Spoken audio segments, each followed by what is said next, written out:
বাংলা নববর্ষ উৎসবে পর্যটন নগরী কক্সবাজারে সমুদ্র তীরে মিলিত হয়েছেন লাখো পর্যটক। নানা আয়োজনের মাঝে তারা খুঁজে পেয়েছেন নির্মল গ্রামের মাটির গন্ধ। দরিয়া নগরীর বর্ষবরণীর বাকি পুরো খবর কামরুল ইসলাম মিন্টুর প্রতিবেদনে ছবি তুলেছেন হেলাল উদ্দিন। পর্যটন শহরের সকাল থেকেই বাতাসে ভেসে বেড়াচ্ছে গ্রাম বাংলার মাটির ঘ্রাণ। রঙিন শাড়ি আর পোশাকের ভাজে বাজে ফুটে ওঠে বাঙালিয়ানার সাতকাহর। রবীন্দ্রনাথ নজরুলের গানের শিল্পী তার নৃত্যে ফোটায় গায়ের বধূ আর হেয়ালি তরুণীর মেঠোপাড়ায় ছুটে বেড়ানো সহ নানা চরিত্র।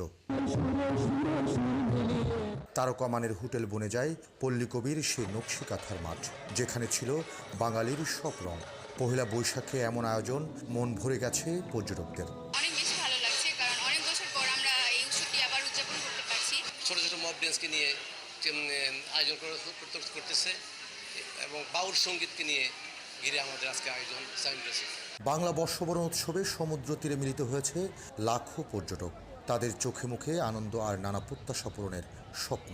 অনেকদিন পর পুরো ফ্যামিলি নিয়ে আসছি, খুব ভালো লাগতেছে। আর এখানে অনেক অনেক মানুষের ভিড়। আমরা আসলে ঈদের ভ্যাকেশনের জন্য এসেছিলাম, অবশ্যই জন্য না, বাই চান্স পেয়ে গেছেন। তবে বৈশাখী উৎসবে সামিল হতে এসে ভোগান্তিও ছিল কিছু পর্যটকের।